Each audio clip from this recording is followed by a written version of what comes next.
Representing Republic of Korea. And now to the team representing Korea, Madelaine and BREAU and Namu Lee, 15 and 17 years old respectively, and their training mates Chloe Yen and Brenda Yang currently in second place. This team's objective for this event is to try to secure the Junior World Championship minimum technical element score.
Madelaine and BREAU and Namu Lee from Korea, and at the end of the performance in their rhythm dance, you can see them really trying to push the social style of the disco movement from the 70s, and that really befitting the criteria from the Ice Dance Technical Committee this year.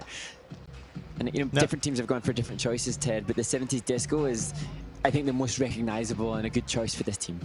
Okay, so when you said social style, what does that mean? Like, social style? It's a social dance style. So what the Ice Dance Technical Committee have said is that they want a movement rooted in social dance styles, couples social dance styles. So iconic movement that you would see from those decades, done socially, so done in the club. Got it. And that's, I'm sure, exactly as you see there, that would have been movement done in the club. But the paso doble, this is where it's tricky, because the paso doble, the steps are defined, the steps have a clear timing, clear acknowledgement, and the couples, how do they showcase a social dance style from the 50s, 60s, and 70s within those prescribed steps? And that's the challenge for all the teams, and some really able to embrace that more than others as we work through the non-touch midline step sequence. And here, good speed and good ice coverage. You can see, I think, that again, as we've seen from some of the other teams, some more comfortable as ice dancers stylistically. Madelaine, I suspect, is newer to the discipline. Perhaps I know that Namu certainly had a lot of experience. He was I think he was a team gold medalist at the Youth Olympics last year with his former partner. So that will be something that will be honed and established, but certainly a good turnout and extension of the free leg there. So is it fair to say that social portion of what you're just describing would be iconic moves of the era, something that's recognizable to the 70s? And that's not easy for these teams because they didn't live in the 70s. Then you got to look back, and there's not a lot of footage in the 70s, you know. So you got to find that social style, if you will, or those iconic moves. And you know, you would out of Saturday Night Live, or not Saturday Night Live, Saturday Night Fever, you'd find it. But in some of the other pieces, you know, what were they doing in the discos in those days? Geez, I don't remember. But not easy. Not easy at all, and so they've got examples on the communication. They have examples of rock and roll or jitterbug or twist or disco or I think the hustle. You've got those as examples, but it's not refined just to those examples. So that's why we've talked about, you know, maybe different skaters from different cultures could show high energy couple dancing from their culture from the 50s, 60s, and 70s, but perhaps that'd be harder for the judging community to connect with it. All sorts of interesting discussion points. Yeah, absolutely. Let's take a look at the score. 43.30 is their personal best in the rhythm dance. See how close they come to that here. They're a little bit shy of that with a 42.33, and that'll put Madelaine and Namu currently into 10th place. There is a look at your top three so far, with Madelaine and Namu's 10th place at the moment.